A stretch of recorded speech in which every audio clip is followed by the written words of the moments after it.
Hi, good day everyone. I am John Mark Asinuhin and I am going to share to you what I have learned from the topic prothrombin time or the PT and the activated partial thromboplastin time or the APTT.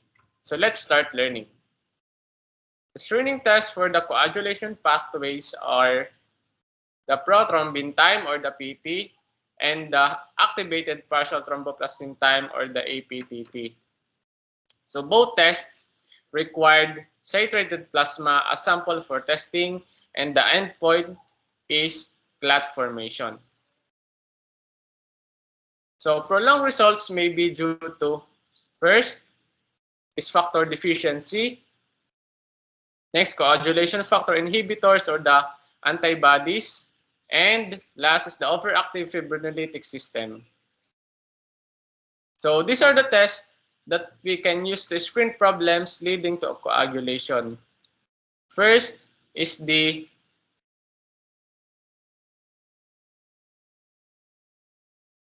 prothrombin time. Next, the thrombin clotting time. Next is the fibrinogen assay. And last is the activated partial thromboplastin time or the APTT. So these are the proper order of draw for evacuated tube and syringe. First, the blood culture tube or the yellow tube. Coagulation sodium citrate tube or the blue tube. Next is the serum tube with or without clot activator or gel separator or the plain tube or the red tube. Heparin tubes with or without gel. So it is the green tube. Next, the ETA tube or the lavender tube. And last is the glycolytic inhibitor or the gray stopper tube. So in short, just remember the term CPEF stands for C for citrate, P is for plain tube, H for heparin, E is for EDTA, and F is for fluoride tube. So the following are the steps on how to properly collect specimen for PT and APTT. So first, we should use a 21 gauge syringe and then collect venous blood through anthrometric venipuncture without a tourniquet or if not possible, applied for less than 1 minute to prevent early activated hemostasis. And then transfer appropriate amount to evacuated tube containing 3.2%, 0.109 mole buffered sodium citrate or the plastic blue top, or containing 3.2%, 0.105 mole buffered sodium citrate or a glass blue top. And we should make sure that 1:9 ratio of anticoagulant to blood is observed. And lastly, we should mix the tube by inverting it to 3 to 4 times. So meanwhile, there are 3 steps to follow on how to prepare the specimen for testing in PT and APTT. So first, we should centrifuge the specimen at 2,500 gravitation for 15 minutes. And then, using a plastic dropper transfer pipette, transfer the upper portion of the plasma into a clean plastic tube. And last, make sure the plastic tube is properly labeled. So, given are the reasons for the specimen rejection. These are hemolysis or lipemia, clot present, short draw or wrong volume, unlabeled or mislabeled specimen, discrepancies between requisition and specimen label, and lastly, the prolonged tourniquet application. So these are the reasons why we need to correct the amount of blood added to the evacuated tube if the hematocrit is more than 55%. So remember friends, that it's the plasma that we are testing for PT and APTT. So as you can see in the illustration above, that should be the right amount of plasma fit to your anticoagulant. However, if the patient has high hematocrit, which is more than 55%, it will lead to low amount of plasma. And low amount of plasma will result into high amount of anticoagulant. And this anticoagulant will bind to calcium. And take note, calcium is the main reagent for PT and APTT. So, excess anticoagulant will bind to calcium in reagent, hence resulting to false prolonged result. And to conclude, we need to correct the amount of blood added to the evacuated tube if the hematocrit is more than 55% to prevent normal pathway interruption that leads to a false prolonged result. So this is the formula to correct the amount of blood added to the evacuated tube if the hematocrit is more than 55%. So C is equals to 1.85 times 10 raised to negative 3 times 100 minus H times the V, wherein C stands for the volume of the citrate, H is for the hematocrit value, V is for the total volume of the specimen needed, or the mixture of the blood and the anticoagulant. So this is the illustration of the coagulation pathway I am talking about. It has three pathways, which are intrinsic pathway, extrinsic pathway, and the common pathway. So both intrinsic and extrinsic can activate the common pathway. So for the intrinsic pathway to start, factor 12 must be activated, as you can see in the illustration. And on the other hand, for the extrinsic pathway, it's the factor 7 that must be activated. So now, what is prothrombin time, or the PT, pro time? So it is described by Dr. Armand Quick in the year 1935, and it is used to screen for deficiencies of factors 1, 2, 5, 7, and 10. So prothrombin time is useful for monitoring oral anticoagulant therapy. The best source of thromboplastin is the human brain. So it is hazardous. So they used rabbit's brain and lungs instead. So recombinant thromboplastin is manufactured using recombinant human tissue factor produced in E. coli and synthetic phospholipids.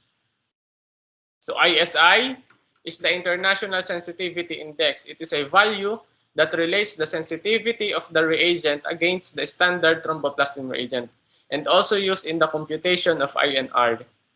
And INR is the one that minimizes the difference in the prothrombin time results. So the principles in the prothrombin time is tissue extract from the thromboplastin reagent and plated for plasma. It will activate your factor 7.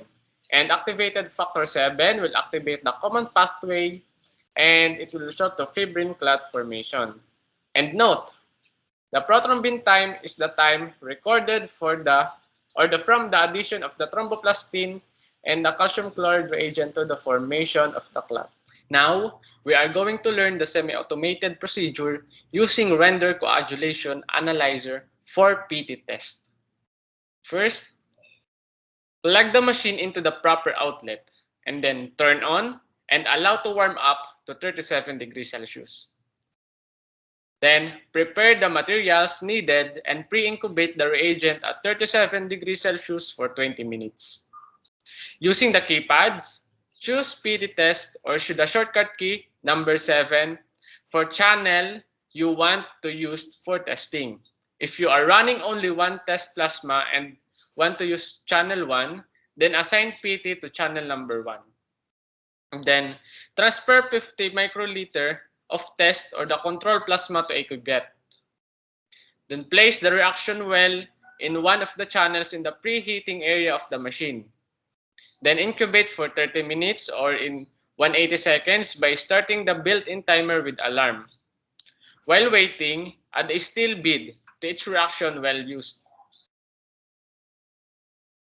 Check the preset volume of the render automatic.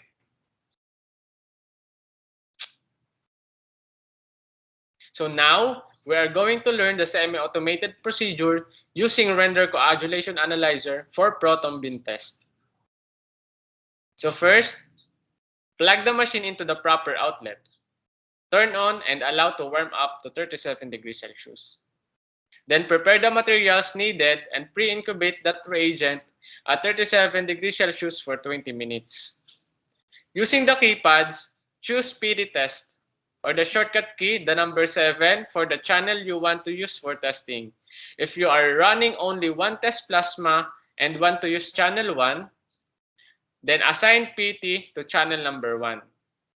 Next is transfer 50 UL of test or the control plasma to a cuvette. Then place the reaction well in one of the channels in the preheating area of the machine. And then incubate it for 30 minutes or in 180 seconds by starting the built-in timer with alarm. While waiting, add a still bead to each reaction well used. Then, check the preset volume of the render automatic pipette. Set at 100 microliter. So after 3 minutes, turn off the preheating area. And then, transfer the reaction well to the testing channel. Make sure that the arrow on the screen is pointing to the channel number where the test plasma is placed. With a steady hand, add a 100 microliter of the PT reagent using the render automatic pipette. This pipette has a built-in starter which starts when the plunger button is fully pressed. Therefore, use the half-full technique when adding the reagent. Wait for the result in seconds to appear and record the result. And prothrombin reagent is composed of first tissue factor thromboplastin, 0.015 mole of calcium chloride, 0.2% of sodium azide, and 0.5% of bovine serum albumin or the BSA. So we should take note that we should pre-warm the reagent to 37 degrees Celsius for at least 20 minutes. And the reference range for the prothrombin time is 10 to 14 seconds. And it is based on the normal control plasma or the NCP used. So it is dependent on the reagent used and population tested. And the reference range may vary in small degrees from the laboratory to another, as each laboratory is expected to set its own reference range. So results may be reported using the following. First, the prothrombin ratio. It is equal to patient's prothrombin time over the PT of the reference range. And then, for the percentage of the patient activity or the percent activity, it is calculated using the equation control time for seconds over the patient's time in seconds times the 100. And last is for the international normalized ratio or INR. It is calculated as patient's prothrombin time over the prothrombin time of reference plasma raised to ISI. So these are the things to remember for prothrombin time. So first is throughout testing, incubation temperature should be kept at 36.5 to 37.5 degrees Celsius. And then if testing is delayed for more than 4 hours, plasma may be stored at 2 to 8 degrees Celsius. So these are the common causes of prolonged prothrombin time. First is the administration of oral anticoagulant drugs. Next, the liver disease, particularly obstructive jaundice. This is the vitamin K deficiency, disseminated intravascular coagulation, and last is the deficiency of defect of factors 2, 5, 7, or 10. Next, we will proceed to APTT, or also known as the activated partial thromboplastin time. So it is a test for screening for factor deficiencies of intrinsic and common pathways. And it is also used for monitoring heparin therapy. And APTT components of reagent is that it includes the platelet substitute phospholipid and an activator. So phospholipid without tissue component is incapable of activating extrinsic pathway. So activator is used to activate factor 12 of intrinsic pathway. And the phospholipid and activator both activates the factors 12, and activated factor 12 will start activation of the intrinsic pathway. So what is the principle of the APTT? So clotting time of plasma after activation of contact factors and the addition of phospholipid and calcium chloride. So it indicates overall the efficiency of intrinsic and common pathways. APTT reagent is composed of, first, the phospholipid, in 0.2%, and then activators, which are 0.1% of ellagic acid, 0.1% of bovine serum albumin or the BSA, and the 0.1% of sodium azide. And the next vial includes the calcium chloride or the 0.025 mole. Now, we are going to learn the semi-automated procedure using render coagulation analyzer for APTT test. First, plug the machine into the proper outlet. Turn on and allow to warm up to 37 degrees Celsius. Then prepare the materials needed and pre-incubate the calcium chloride reagent at 37 degrees Celsius for at least 20 minutes. Using the keypads, choose APT test or the shortcut key number 8 APTT test. Now, we are going to learn the semi-automated procedure using render coagulation analyzer for APTT test. APTT test. Now, we are going to learn the semi-automated procedure using render coagulation analyzer for APTT test.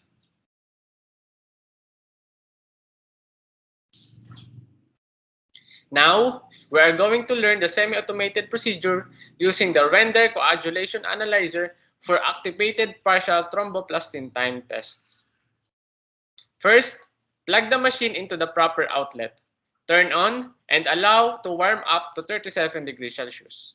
Then prepare the materials needed and prepare incubate the calcium chloride reagent at 37 degrees Celsius for at least 20 minutes. And then using the keypads, choose the activated partial thromboplastin time test or the shortcut key for number 8 for the channel you want to use for testing. If you are running only one test plasma and want to use channel 1, then assign APTT to channel number 1. Transfer 50 microliter of APTT reagent to a cuvette. And then add 50 microliter of a test or the control plasma.